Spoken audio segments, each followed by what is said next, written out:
రాజస్థాన్ మరియు మధ్యప్రదేశ్ బార్డర్స్ లో కొన్ని ఊర్లు ఉన్నాయి. నీమచ్, మందసౌర్ అనే ఊర్లు. ఆ ఊర్లలోకి మమ్మల్ని ప్రభు నడిపించాడు.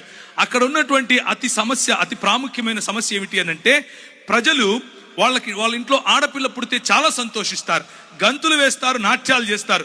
ఎందుకబ్బా అని అనుకుంటే, దేవి పుట్టింది, మా ఇంట్లో దేవి పుట్టింది అని అంటారు. ఏంటి ఇంతకు దేవి పుట్టింది అంటున్నారు?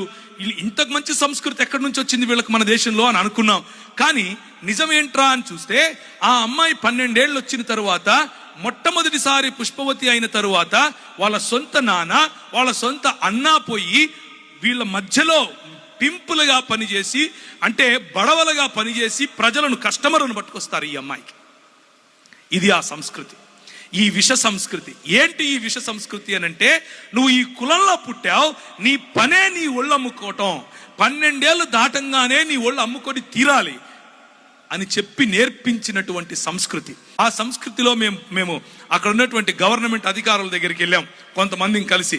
అయ్యా, మరి ఇలాంటి బాచడా మరియు బేడియా అనే సమాజాలు ఉన్నాయి, వారి మధ్య వెలుగు లేదు, వారి మధ్య విద్య లేదు, వారి మధ్య పడుపు వృత్తి ఉంది, తెలియనటువంటి రోగాలు, సెక్షువలీ ట్రాన్స్మిటింగ్ డిసీజెస్ ఎన్నో వస్తున్నాయి, ఎలా చెయ్యాలయ్యా అని అంటే, ఆయన అంటాడు, అది వారి కర్మ.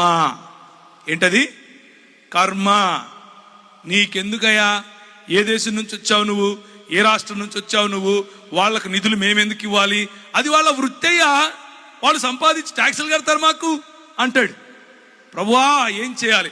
పరిశుద్ధాత్ముని శక్తి, పరిశుద్ధాత్ముని బలం ప్రభుత్వాలతో కూడా మాట్లాడటానికి మనకు శక్తినిస్తుంది.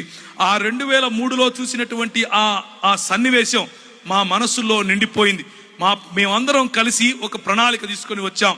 ఈరోజు 2019కి వేలకు పైగా ఆ బాంచడా సమాజానికి చెందిన వారు, చదువుకున్న వారు ఉన్నారు. వేలకు పైగా పడుపు వృత్తిని వదిలేసిన వారు. వారి మధ్యలో స్కూళ్లు స్థాపించాం, వారి మధ్యలో ఆలయాలు స్థాపించాం, వారికి పరిశుద్ధాత్మ దేవుణ్ణి పరిచయం చేశాం.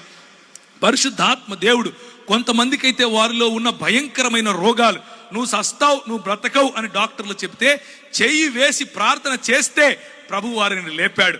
స్త్రీలు, చిన్నపిల్లలు వెళ్ళి ప్రార్థన చేస్తే వారికి స్వస్థత.